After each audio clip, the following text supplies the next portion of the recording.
Stephen Krashen theory of second language acquisition. Krashen argued that language is being acquired subconsciously through meaningful input, not just through studying grammar. In short, people learn language naturally when they understand message in the target language. There are five key hypotheses. 1. The acquisition learning hypothesis. 2. The monitor hypothesis. 3. The natural order hypothesis. 4. The input hypothesis. And 5. The effective filter hypothesis. 1. The acquisition learning hypothesis. Krashen distinguished two ways to develop language ability. Acquisition, a subconscious process like how children learn the first language through communication and real life exposure without focusing on grammar. Learning, a conscious process that involves studying grammar and vocabulary in a formal classroom. He emphasized that acquisition leads to relevance, while learning only builds language knowledge. Example, a migrant picks up the local language through daily interaction in acquisition, while a student studies grammar rules in class in learning.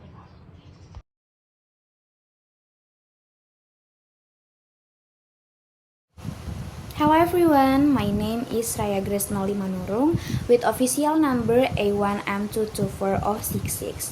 I'm going to talk about the monitor hypothesis by Stephen Krashen. According to Krashen, the knowledge we get from learning grammar does not make us fluent speakers.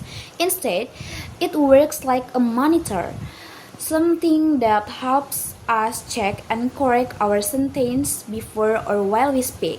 So basically, grammar learning is just a tool, not the main source of fluency. However, the monitor only works if three conditions are met. The first one is we have enough time to think. The second, we focus on a form or grammar. The third, we know the correct rule. If someone relies too much on the monitor, their speech can become slow and unnatural, because they stop and think too much.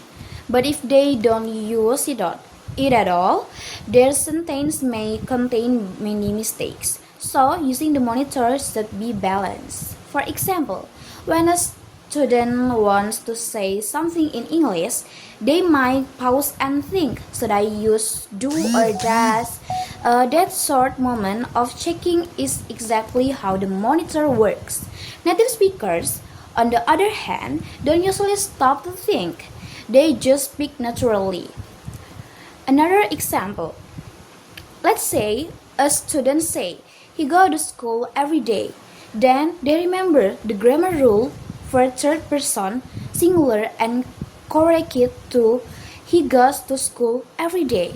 That correction process is the monitor in action. In simple words, the monitor helps us fix grammar, but it does not make us fluent. Fluency comes from language acquisition, not just learning rules. So, grammar is important, but we should not depend on it too much. We need to balance it with natural communication and practice. Thank you.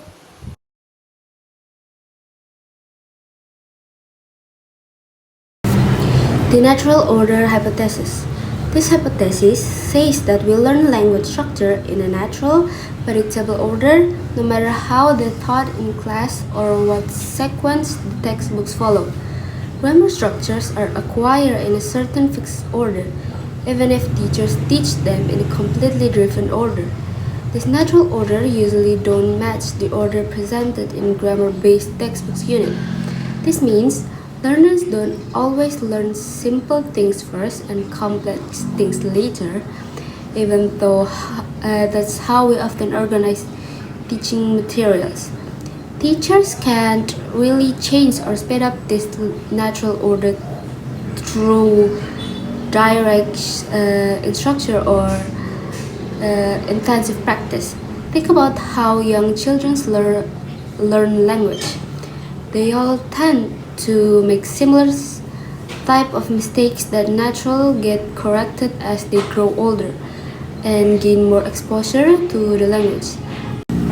Research has shown that this natural order seems to happen regardless of several factors: the learner's age, their native language background, what target language they are learning, and the conditions under which they are learning the second language. Learners typically go through four predictable stages. First, they start to producing single words to communicate basic needs. Second, they combine words together based on meanings, not following grammar rules or syntax. Third, they begin to identify and understand elements that start and end sentences. And last, they start to identify various elements within sentences and can rearrange them to form questions and different sentence types. Next is about input hypothesis, one of the most important theories in second language acquisition. This theory was developed by Stephen Krashen, a linguist who studied how people learn language naturally. So, let's start with the main idea. According to Krashen, we acquire language not by learning grammar rules, but by understanding message, what he called comprehensible input. Comprehensible input means language that is just a little bit above our current level. Krashen described this level as I plus 1. Here, I is what we already know, plus 1 is the new language that is likely more difficult but still understandable with some help, like from pictures, gestures, or context. For example, if you already understand the sentence I eat rice and I say I am eating rice now, you can still understand it because the meaning is clear, even though there is a new structure I'm eating. That's input that's a little beyond your current level I plus 1.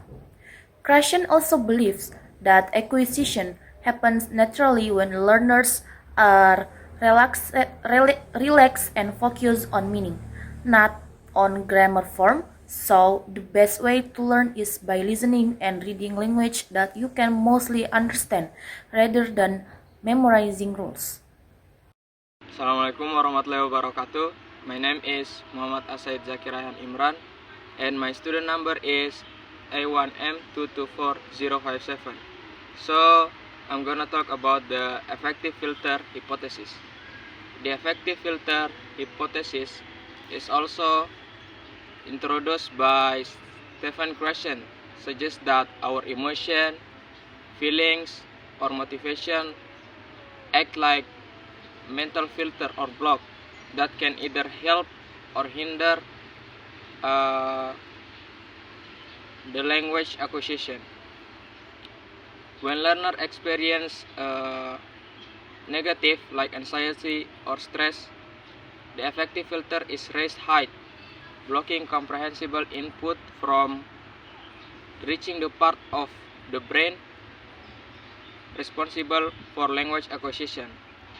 The key concept of effective filter hypothesis is these are non-linguistic variables, meaning they are not about language itself, but feelings, attitude, and mood. How the filter works is when a learner feels anxious, nervous, or unmotivated, the filter is high or up, preventing input from being acquired by even in the input itself. It's perfectly understandable and at the right level. That's all from me. Thank you.